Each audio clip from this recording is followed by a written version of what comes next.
হতে তুমিও পারো, হিংসা করো না ভাই, চেষ্টা করো।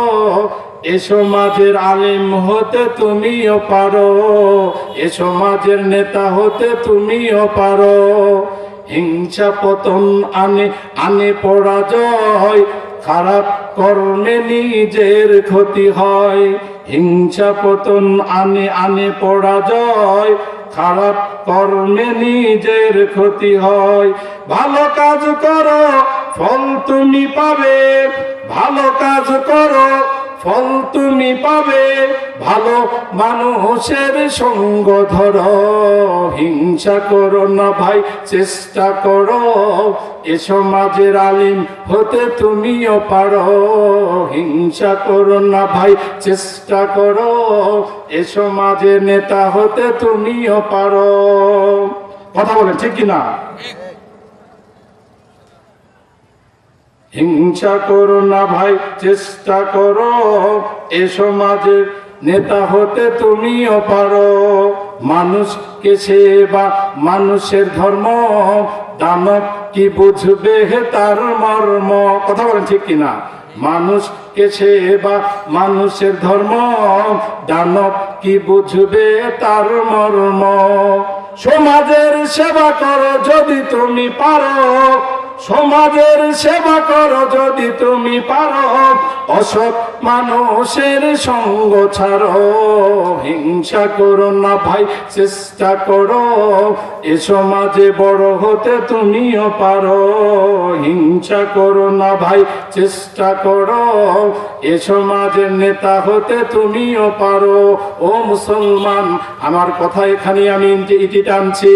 ও খাসুরাপাড়ার মুসলমান, ও বাঘপাড়া মধ্যপাড়ার মুসলমান, আজকে আপনার অবস্থান থেকে এক রেণু পরিমাণ যদি কোনো মানুষের ভালো কল্যাণে কাজ করেন, এই সওয়াবের উসিলায় আপনি সুস্থতা থাকবেন।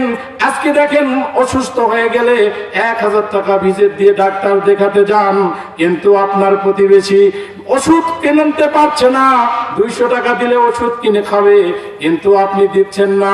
কিন্তু আপনি অসুস্থ হয়ে গেলে 500, 1000 এমনকি দেশ বিদেশের চিকিৎসা নিচ্ছেন। ইসলাম কিন্তু তা বলেন নাই। ইসলাম বলেছে 7টা গুণ যার মধ্যে পাওয়া যাবে না। আমার দরদি নবী বলছেন, এই 7টা গুণ যদি মুসলমান ইমানদার তোমার মধ্যে না থাকে, তাহলে তুমি মুমিন নয়, ইমানদার নয়। তাহলে বলেন, আজকে আমি এই গুণের ভিতরে নাই, আমি কাবার গিলাফ ধরে যদি কাঁদি, তাহলে আমি তো মুসলমানই নয়, আমি তো ইমানদারই নয়। আল্লাহ রাসূল বলেছেন, একজন ব্যক্তি তোমার প্রতিবেশী অসুস্থ হলে তার সেবা করতে হবে, এটা ইমানি দায়িত্ব। কিন্তু আজকে প্রতিবেশী অনাহারে ওষুধ কেনার টাকা পায় না, আপনি তার সেবা করলেন না, আপনি মুসলমানের খাতায় নেই। একজন মানুষ আরেকজন মানুষের সাথে দেখা হলে সালাম দিতে হবে, যে আগে সালাম দিবে সে অহংকার মুক্ত। কিন্তু আজকে আমরা সালাম দেই না, আমি বড়, আমাকে সালাম মানুষ দিবে। কিন্তু সাহাবীদের মধ্যে এই গুণ ছিল না। তাহলে সাহাবীদের মধ্যে আল্লাহ রাসূল বলেছেন, কিয়ামতের দিন 73 কাতার হবে, ওই একমাত্র এক কাতার বেহেশতে যাবে, আর বাকি 72 কাতার জাহান্নামে যাবে।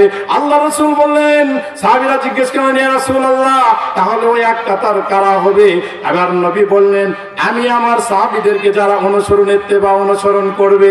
তাহলে সাহাবীদের মধ্যে এই গুণ ছিল না, আমাদের মধ্যে এই গুণ আছে, তাহলে কিন্তু আমরা এক কাতারের মধ্যে নাই। আরেকটা কথা বলে আমি শেষ করছি। দেখেন, সালাম দেই আমরা, সালাম উত্তর দেই না, অনেকে আবার অহংকার করে জ্ঞান তেরা করে চলে যায়। দেখেন, আর একটা কথা, কেউ মারা গেলে তার জানাজায় যেতে হবে। এখন বড় লোক মারা গেলে মানুষের অভাব হয় না, গরিব মারা গেলে তার কবর খোঁড়ার লোক থাকে না। কথা বলেন ঠিক কিনা? ও মুসলমান, তুমি টাকাওয়ালা হয়েছ, ওই টাকা 1 পয়সা কাজে আসবে না যদি তুমি তোমার প্রতিবেশীর জন্য ওই টাকা, তোমার টাকা আছে, তুমি জানাজার জন্য তার দাফন কাফনের কাপড় সার্বক্ষণিক ব্যবস্থা করতে হবে, এটা ইমানি দায়িত্ব। তাই আমি একটা সঙ্গীত বলে শেষ করে যাচ্ছি। টাকা কামাই করো রে ভাই, টাকা কামাই করো, টাকার মূল্য বুঝেছি ভাই যখন হয়েছি বড়। কথা বলেন ঠিক কিনা? টাকা কামাই করো রে ভাই, টাকা কামাই করো, টাকার মূল্য বুঝেছি ভাই যখন হয়েছি বড়।